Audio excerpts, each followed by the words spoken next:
सारी गीता क्या है? गीता में अर्जुन पहले अध्याय में कहता है, महाराज मैं इन सबको मारूंगा, पाप होगा, नरक मिलेगा, मैं नहीं युद्ध करता। तो भगवान ने कहा, बेवकूफ बनाया कि हतो वा प्राप्स्यसि स्वर्गम जित्वा वा भोक्ष्यसे महीम। दूसरे अध्याय का 37वां श्लोक। अर्जुन, अगर जीत गया तो पृथ्वी, मर गया तो स्वर्ग, दोनों हाथ लड्डू। अर्जुन ने कहा, सवेरे से आपको कोई मिला नहीं, मुझे ही बना रहे हो। अरे मृत्युलोक में तो हम देख ही रहे हैं आनंद नहीं है, और स्वर्गलोक का आप बता ही चुके हैं, तेतम भुक्त्वा स्वर्गलोकम विशालम, वहां भी सुख नहीं है, तो मैं युद्ध नहीं करता। 18 अध्याय का लेक्चर दिया, वेदांत, न्याय, सांख्य, मीमांसा, पातंजलि, वैशेषिक, सब दर्शनों का। अर्जुन ने कुछ नहीं समझा। तो 18वें अध्याय के 64वें श्लोक में भगवान ने कहा, आखिरी सुन, अब इसके आगे मैं नहीं बोलूंगा। सर्वगुह्यतमं भूय शृणु मे परमं वचः। प्राइवेट में प्राइवेट में प्राइवेट, सब प्राइवेटों में प्राइवेट। अरे अर्जुन अब होशियार हो गया कि भाई ये क्या बात आप बोलने जा रहे हैं। तो उन्होंने कहा, मन मना भो मत भक्तो मद्याजी माम नमस्कुर, केवल मेरी भक्ति कर और कुछ ना पढ़, ना सुन, ना सोच, ना कर। 18वें अध्याय का 65वां श्लोक। अर्जुन के दिमाग में तो एक रोग है बस कि पाप लगेगा। तो वो कहता है, सब बात तो सब ठीक है आपके महाराज, केवल भक्ति करूं, लेकिन ये मर्डर तो होगा है। तो भगवान ने फिर इसके आगे कहा 66वें श्लोक में, सर्वधर्मान परित्यज्य मामेकम शरणम ब्रज। सब चीज तू जो धारण करता चाहता है, पाप पुण्य ये वो वेद शास्त्र सब फेंक, और मेरी शरण में एकम। और पाप जो बात करता है ना, तो अहम त्वाम सर्व पापेभ्यो मोक्षयिष्यामि। अरे कानून ऐसा है कि अगर मेरी शरण में कोई आता है तो उसके सारे पाप माफ कर दिए जाते हैं। ये कानून है वेद में भी। तो तू पाप से क्यों डरता? तू अपनी दुश्मनी से नहीं मार रहा है किसी को। तू ऐसा कर, तस्मात् सर्वेषु कालेषु मां मनुस्मर युद्ध च। निरंतर मन मुझ में रख और युद्ध कर। तो फिजिकल वर्क हो गया युद्ध। तो फिजिकल वर्क लिखा नहीं जाता हमारे यहाँ, न फल मिलता है।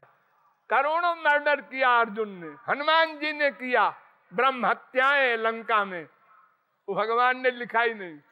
क्यों? वो फिजिकल वर्क किया, मन उनका भगवान में था। तो 0 में गुणा चाहे 0 से करो, चाहे 0 में गुणा करोड़ से करो, जवाब 0 आएगा। उनका मन भगवान में है।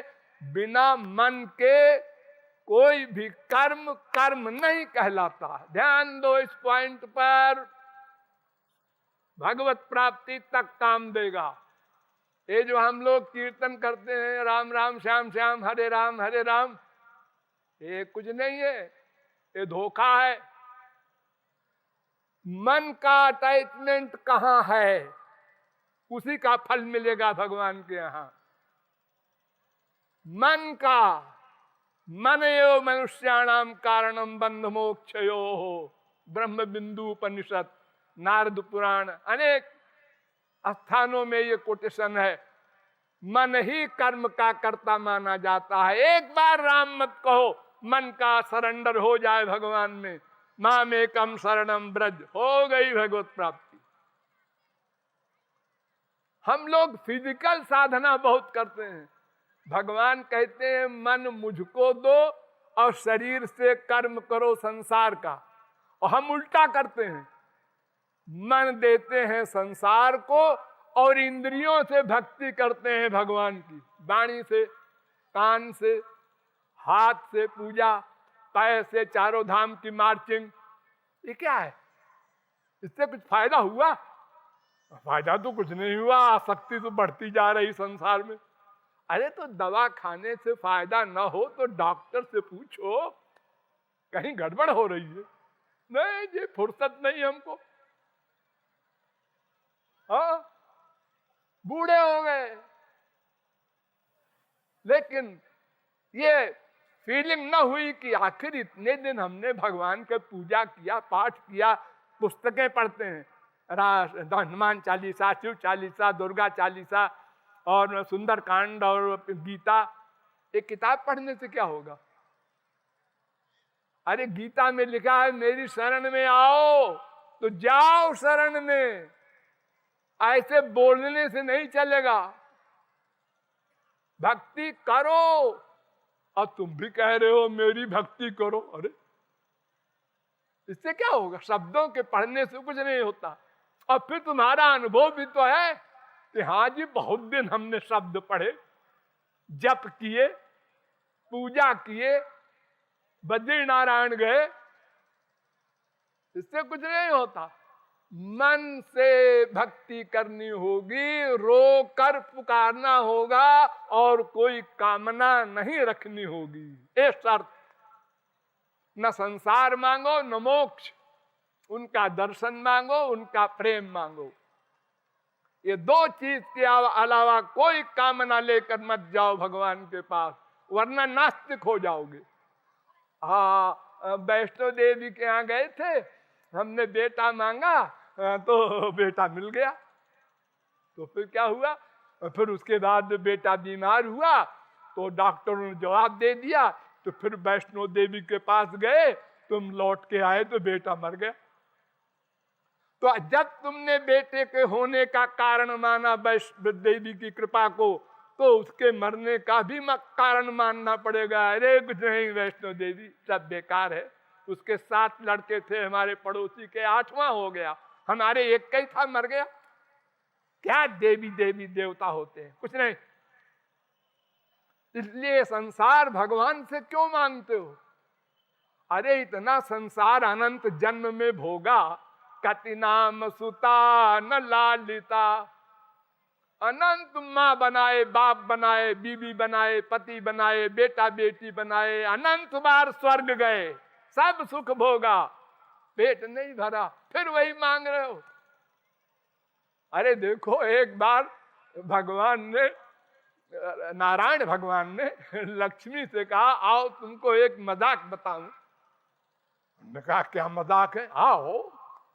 स्वर्ग गए इंद्र के यहाँ, इंद्र खड़ा हो गया, जय हो जय हो। अरे महाराज आप पधारे? हाँ हमने कहा जरा देखा मैं, घूम आवे। अच्छा बर मांगो बेटा। तो इंद्र ने कहा बर मांगू? हाँ तो महाराज मुझे ऐसी लड़की दीजिए सुंदर जैसी दुनिया में कोई न हो। तो भगवान लक्ष्मी की तरफ देख के मुस्कुराए और कहा अच्छा ठीक है। रे योग माया से करोड़ लड़की खड़ी कर दी और कहा एक चुन ले। उसने पहली लड़की देखा और कहा इसी को। अरे सब देख ले, क्या जल्दी है? नहीं नहीं महाराज बस ये पहली वाली, उर्वशी नाम सुना होगा आप लोगों ने। ले गया, भगवान भी चले गए मुस्कुरा के अपने लोक को, और लेके गया गुरु के पास, बृहस्पति के पास। बृहस्पति ने कहा नई लड़की कौन है रे?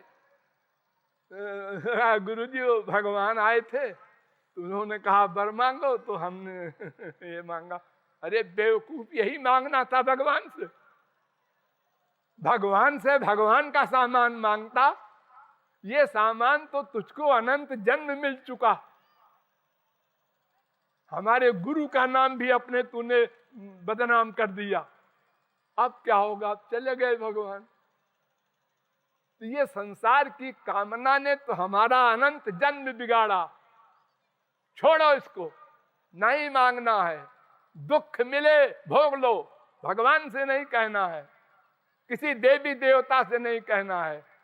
केवल राधा कृष्ण की उपासना करो। नंबर 1, मोक्ष तक की कामना न करो, नंबर 2, और रोकर पुकारो, नंबर 3, और हर जगह हमेशा ये रियलाइज करो वो हमारे हृदय में है।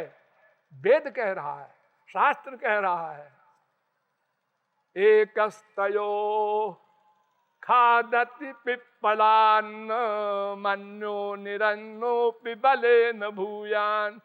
11वें स्कंद के 11वें अध्याय का 6वां श्लोक। दास पर्णा सयुजा सखाया, इस वेद मंत्र का अनुवाद। आपके हृदय में एक आप रहते हैं, एक आपका बाप, दोनों एक साथ। आप कुत्ते बनेंगे वहां भी वो साथ जाएगा, गधे बनेंगे वहां भी वो साथ जाएगा। ऐसा बाप है, साथ नहीं छोड़ता। ये बात हर समय हर जगह रियलाइज करो, तब आप आस्तिक कहलाएंगे। आस्तिक। हम भगवान को मानते हैं, मानते हो? हाँ, तुम्हारे हृदय में रहते हैं। ये वेद में, अरे वेद क्या जी, गधा भी जानता है घट घट में राम रहते हैं। अच्छा अच्छा, तो तुम उसको रियलाइज करते हो? हाँ हाँ मानते हैं। तो क्यों जी, जब तुम कोई प्राइवेट बात सोचते हो तो उस समय ये फीलिंग होती है वो नोट कर रहा है, ये तो नहीं होती, भूल जाते। तो फिर क्या मानते हो तुम? जैसे अपने आप को सदा सर्वत्र रियलाइज करते हो, ऐसे ही अपने बाप को सदा सर्वत्र महसूस करो।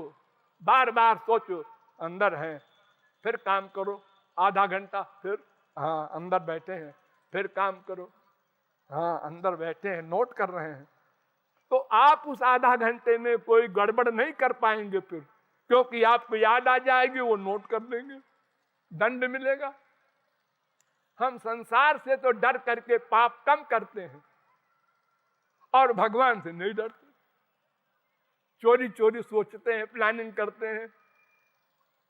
अरे आप जो प्लानिंग करते हैं ना मन से, वही नोट करते हैं भगवान, क्रिया नोट नहीं करते। केवल मन का चिंतन नोट करते हैं भगवान, उसी का फल देते हैं, उसी को कर्म कहा जाता है। तो भक्ति अत्यंत सरल है। कहूँ भक्ति पथ कवन प्रयासा, योग न जप तप मख उपवासा। कुछ नहीं है। कोत प्रयासो सुरबाल का हरे, रूपासने स्वे हृदय छिद्रवत सता। प्रहलाद ने कहा था, क्या प्रयास है भक्ति में? वो तो अंदर बैठा है, बुलाना नहीं है कहीं से उसको। हम अपने माँ को, बाप को, बीवी को बुलाते हैं किसी और कमरे में, अरे सुनो, ऐसा नहीं, वो तो अंदर बैठा है।